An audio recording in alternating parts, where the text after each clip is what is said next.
गजाननं भूतगणातिसेवितं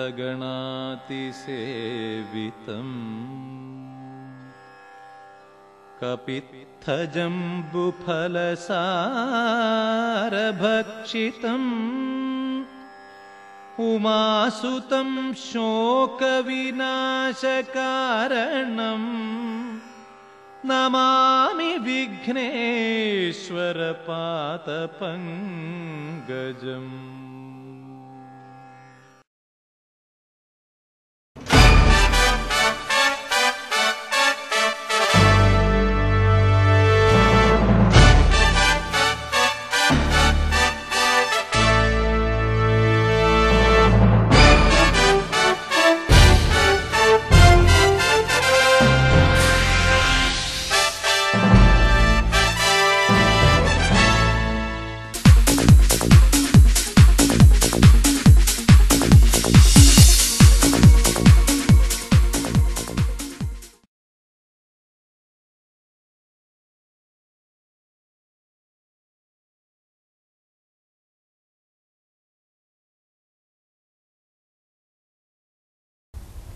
hi friends, welcome to जागा media Faridabad talent show. दोस्तों, हमारी ग्रंथों में यह कहा गया है कि कराग्रे वस्ते लक्ष्मी, कर मध्य सरस्वती, कर मूले तु गोविंदा, प्रभाते कर दर्शनम। अर्थात हमारे कर यानी कि हमारी हथेली के अग्रभाग में लक्ष्मी का निवास है, मध्य भाग में सरस्वती का और मूल भाग में गोविंद अर्थात ईश्वर का निवास है। तो हमें सुबह सुबह उठकर अपनी हथेलियों में ही ईश्वर के दर्शन कर लेने चाहिए। इसका एक और भाव भी है कि व्यक्ति जन्म से ही विद्वान, धनवान और ईश्वर के निकट नहीं होता, वह अपने प्रयत्नों से, अपने कर्मों से ही यह सब काम कर पाता है। इसलिए मैं आपको बालक एकलव्य और गुरु द्रोणाचार्य की एक प्रसिद्ध कहानी सुनाती हूँ। गुरु द्रोणाचार्य हस्तिनापुर में कौरव और पांडव राजकुमारों को शस्त्र चलाने की विद्या देते थे और उनके सबसे प्रिय शिष्य थे अर्जुन। वह उन्हें विश्व के सर्वश्रेष्ठ धनुधर बनाना चाहते थे। एक दिन वह राजकुमारों के साथ जंगल में शिकार करने निकले तो वहां उन्हें एक कुत्ता बहुत देर से और बहुत जोरों से भौंकता दिखाई पड़ा, पर क्षण भर में ही उसके भौंकने की आवाज आनी बंद हो गई। वहां जाकर उन सबको पता लगा कि एक भील बालक के धनुष से निकले बाणों से उस कुत्ते का मुंह भर रखा था। गुरु ने उस बालक से जब पूछा कि तुम कौन हो और तुम्हारे गुरु कौन है, तो उस बालक ने उत्तर दिया कि मैं एक भील बालक हूँ और मेरे गुरु आप हैं। तब गुरु द्रोणाचार्य को बड़ा संदेह हुआ कि मैंने तो इसे कभी शिक्षा दी ही नहीं, तो ये मेरा शिष्य कैसे हो गया। तब उस पर बालक ने उत्तर दिया कि मैं आपके पास एक दिन शिक्षा ग्रहण करने आया था और आपने मुझे उस दिन यह कहकर मना कर दिया था कि मैं केवल राजकुमारों को ही शिक्षा देता हूँ। तब से ही मैंने आपको अपना गुरु मानकर आपकी प्रतिमा के आगे धनुर्विद्या का अभ्यास किया।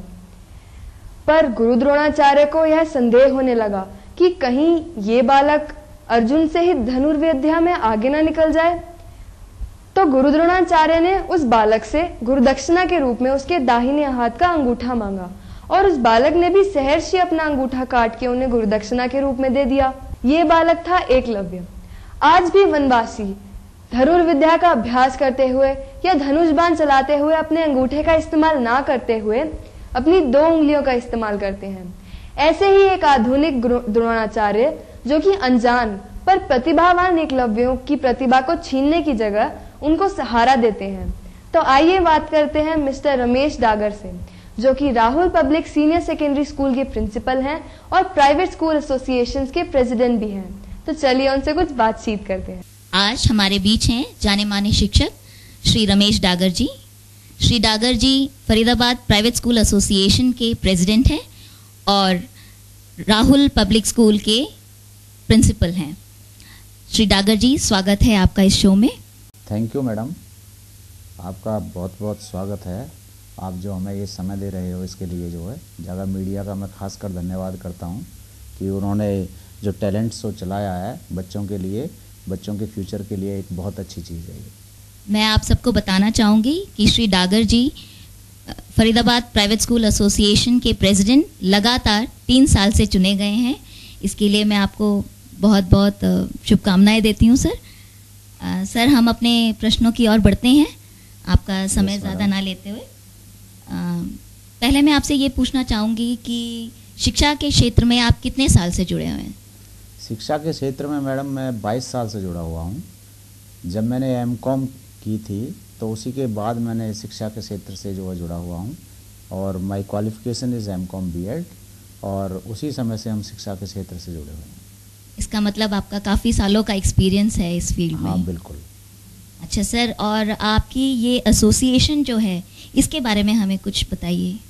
ये एसोसिएशन मैडम स्कूलों की समस्याओं से संबंधित जितनी भी चीज़ें होती हैं उनके बारे में ये फैसले लेती है, और जो भी सरकार से किसी भी तरह की जो परेशानी स्कूल्स में आती है उसे हम मिल बैठ करके, और हमारी एसोसिएशन, हमारे एडवाइज़र्स, हमारे एग्जीक्यूटिव मेंबर्स सारे मिल करके, और फिर गवर्नमेंट से उसकी मांग करते हैं। अगर गवर्नमेंट समस्याओं का समाधान नहीं करती है तो हमें कई बार कोर्ट की शरण में भी जाना पड़ता है। अच्छा, तो सर आप बता सकते हैं अभी तक आपके एसोसिएशन ने क्या कुछ अचीव किया है, स्कूल्स के लिए क्या फ़ायदे हुए हैं आपके एसोसिएशन की वजह से? स्कूल की एसोसिएशन की वजह से मैडम सबसे पहले तो हम एक यूनाइटेड रहते हैं। बिल्कुल।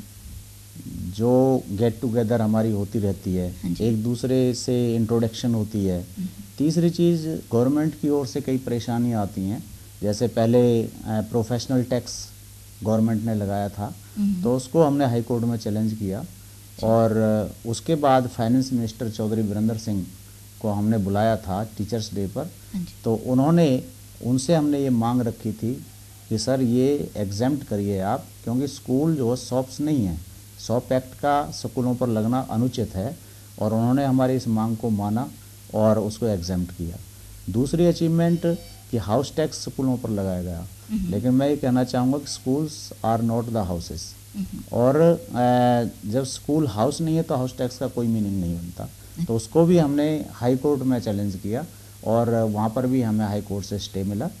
और तीसरी चीज़, गवर्नमेंट ने 2003 एक्ट स्कूलों पर थोपा, अभी पीछे आपने पेपर्स वगैरह में पढ़ा होगा। हाँ जी, हाँ जी। तो उसको हमने हाई कोर्ट में भी चैलेंज किया और गवर्नमेंट को भी चैलेंज किया। तो एजुकेशन मिनिस्टर से हमारी मुलाकात हुई, उन्होंने मीटिंग बुलाई स्कूल्स प्रेसिडेंट्स की, तो उसमें हमने अपनी मांगें रखी, और जिसमें जितने भी परमानेंट रिकॉग्नाइज्ड स्कूल्स थे उनको उस 2003 एक्ट से बाहर कर दिया गया। और ये एक बहुत ही बड़ी समस्या थी। अच्छा। कि अगर 2003 एक्ट को लागू कर दिया जाता है तो 90% स्कूल्स बंद हो जाते हैं। ओके। और जहां 90% स्कूल्स बंद हो जाएंगे तो आप अंदाज लगा सकते हो कि कितने बच्चे और कितने टीचर्स सड़क पर आ जाते। तो मैं यही कहना चाहूँगा कि अगर एसोसिएशन नहीं होती तो हम इनमें कामयाब नहीं होते, और एसोसिएशन के कारण ही, हमारे संगठन के कारण ही इस तरह की और भी कई समस्याएं जो आती रहती हैं हम उसमें सफलता हासिल करते हैं। अच्छा सर, आप अपनी स्ट्रेंथ के बारे में बताइए कि कितने स्कूल आपके साथ जुड़े हुए हैं इस वक्त? हमारे साथ कम से भी कम मैडम फ़िलहाल 500 स्कूल्स जुड़े हुए हैं। अच्छा।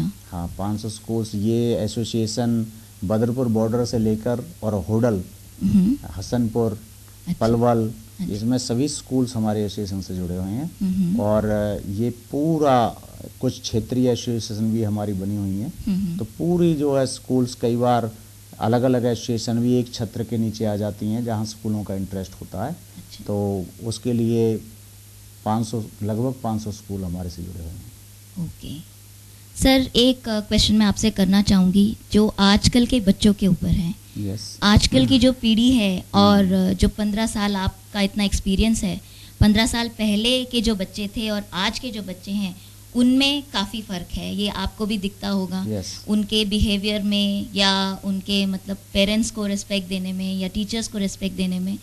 तो इस विषय में आप क्या कहना चाहेंगे? देखिए, इस विषय में मैडम मैं ये कहना चाहूँगा कि आज जो मीडिया है, खासकर टेलीविज़न, इसके कारण हमारे बच्चों को एक इस तरह की वेस्टर्न जो शिक्षा मिल रही है, जो वेस्टर्न हमारे अंदर घुसता जा रहा है, उसके कारण हमारे बच्चों के जो टैलेंट्स हैं, जो हमारे संस्कृति में है, वो हमारा ख़त्म होता जा रहा है। और मैं ये चाहूँगा कि हर स्कूल्स के अंदर एक मॉरल एजुकेशन का पीरियड लगना चाहिए, जिसमें टीचर्स इसमें काफ़ी अच्छी भूमिका निभा सकते हैं और पढ़ाने के साथ साथ बच्चों को इस तरह की बातें